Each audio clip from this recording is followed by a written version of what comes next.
여러분 안녕하십니까? 요한계시록 10분 강의 177번째 시간입니다. 오늘은 계시록 12장의 15번째 강해로 땅이 여자를 도와 라고 하는 말씀을 깊이 함께 살펴보시겠습니다. 계시록 12장 15절 16절 여자의 뒤에서 뱀이 그 입으로 물을 강같이 토하여 여자를 물에 떠내려가게 하려 하되 땅이 여자를 도와 그 입을 벌려 용의 입에서 토한 강물을 삼키니. 앞서 살펴본 대로 용의 입에서 토한 강물은 인해 전술과 거짓된 가르침과 타락한 사회 문화의 모든 흐름을 가리킨 것입니다. 특히 중세 핍박 중에서 살아남은 교회는 온 세계에 불어닥친 변화의 바람에 직면하게 되었습니다. 교통혁명과 지식의 폭발은 과거에 상상하지 못한 시대를 열었습니다. 옛 믿음의 유산을 지키며 순수한 신앙을 유지하던 성도들마저 이 변화에 적응할 수밖에 없었고, 자녀들은 더 빨리 사회에 동화되고 있습니다. 핍박과 위협보다 더 무서운 것은 모든 삶에 스며든 헬라 철학과 무신론 사상과 물질 문명의 편리하고 화려한 유혹입니다. 특히 기독교 안에까지 침투한 고등비평을 비롯해서 창조와 기적의 역사를 부정하는 사상들은 정통신앙에 가장 큰 위협이 되었습니다. 과학의 발전에 따라 실험과 해부로 증명할 수 없는 것을 부정하는 분위기가 확산되면서 인간이 알 수 없는 하나님의 창조와 신의 영역을 인정하지 않으려는 사람들이 많이 생겼습니다. 인간 이성을 최고로 높이는 지식의 발전은 인간의 이해를 초월한 저 너머의 세계에 대해 의심하고 불신하게 만들고 있습니다. 일주일간의 지구 창조를 비롯해 노아 홍수의 이야기, 바벨탑 사건, 홍해를 건넌 기적과 요단강의 기적, 많은 성경의 기록을 비롯해서 예수께서 오셔서 행하신 많은 이적들을 신화와 전설로 여기는 신학자들이 점점 많아지면서 성경의 권위를 의심하고 불신하는 풍조들이 신앙의 가장 큰 방해 요인으로 떠올랐습니다.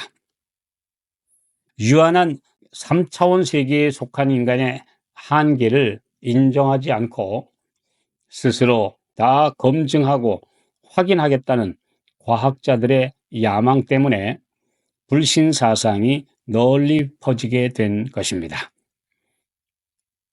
1858년에 출간된 찰스 다윈의 종의 유언은 진화론을 온 세계에 퍼뜨리는 시발점이 되었으며, 학생들이 공부하는 교과서에 진화론이 마치 과학적 사실인 것처럼 실려 있어서 자라나는 세대에 하나님 없는 교육 사상을 주입하고 있습니다.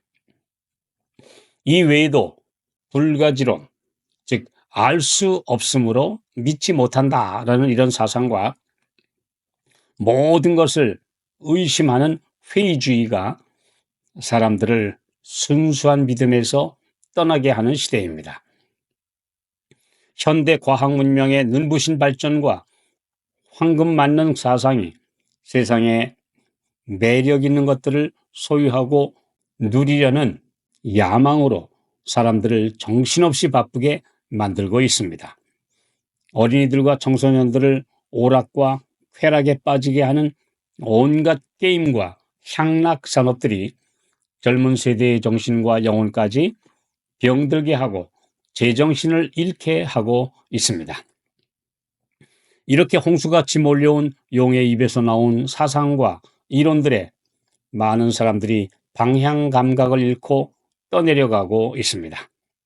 그리스도교를 믿노라고 하면서 하나님의 계명과 예수 믿음에 기초를 두지 않고 신비한 이적과 꿈과 호기심을 일으키는 주장들이 신자들을 정로에서 이탈시키고 있으며 진리를 믿는 단순한 신앙을 비웃는 시대입니다. 그러나 주님께서는 이 모든 것에 대하여 대비책을 세워 놓으셨습니다. 그분께서는 하나님을 아는 지식을 가진 과학자들을 통해 일하십니다. 참된 과학은 깊이 연구할수록 창조의 신비에 사람들이 감탄하고 굴복하도록 인도합니다. 지식의 발달로 확인한 우주의 무한한 신비와 질서정연하게 궤도를 도는 천체들은 보이지 아니하시는 창조주의 능력을 강하게 증거하고 있습니다. 특별히 근대로부터 발전된 성서고고학은 땅속에서 무진장한 보물을 캐내기 시작했습니다. 성경의 역사와 그 시대의 유물들이 발굴되면서 성경 역사가 실제적이라는 사실과 예언의 확실한 성취가 드러나게 되었습니다. 고등 비평론자들이 성경에 대해 제기했던 각종 의혹은 고고학의 발전으로 이제 대부분 해소되어 그들의 주장이 설 자리가 없게 되었습니다.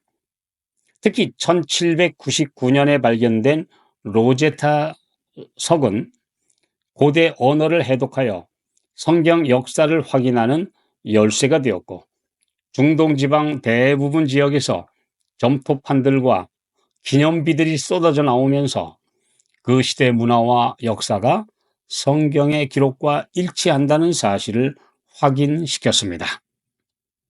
이를 통해 비록 아직 미확인된 부분이라 할지라도 사람의 지식이 부족한 것일 뿐 의심할 수 없도록 우리는 충분한 증거를 가지게 된 것입니다.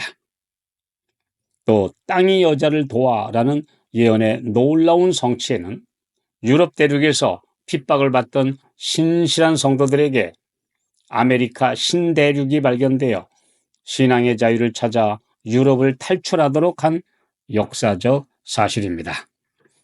아직 중세 기간인 1492년 콜럼부스에 의해 발견된 신대륙은 1620년부터 수많은 사람들에게 새로운 삶의 땅이 되었습니다. 그리하여 교회와 성도들은 유럽에서 멸절되지 않고 신대륙으로 피하여 살아남아 온 세계에 복음의 문을 활짝 열게 되는 기회를 주었습니다. 소수의 인디언들만 살던 광활한 남북 아메리카 대륙은 유럽 대륙에서 포효하던 핍박의 물결을 모두 삼켜버려서 성도들이 생존할 수 있도록 하나님께서 마련하신 피난처가 되었습니다. 예언적 표상에서 바다와 물은 인구가 조밀하고 각종 풍파가 일어나는 세상, 즉 중동과 유럽 지역을 가리켰습니다. 특히 지중해를 가운데 두고 열강이 각축하는 모양을 사자, 곧 바벨론, 곰, 페르시아, 그리고 표범, 그리스, 그리고 극히 무서운 짐승으로 표상된 로마 등 이 맹수 같은 나라들이 바다에서 올라오는 것으로 상징했습니다. 그러나 계시록 13장 11절에는 새끼 양 같은 짐승이 바다가 아닌 땅에서 올라오는 것으로 묘사된 것은 이 나라가 맹수 같은 전쟁의 풍랑을 거치지 않고 인구가 조밀하지 않은 신대륙에서 조용하게 시작되어 마침내 온 세계에서 가장 크고 강한 나라가 될 것이라는 것을 예언한 것입니다. 이 예언이 미국을 상징한다는 것을 많은 예언 연구자들과 신학자들이 깨닫고 있습니다. 이 부분을 계시록 13장에서 자세히 연구할 것입니다.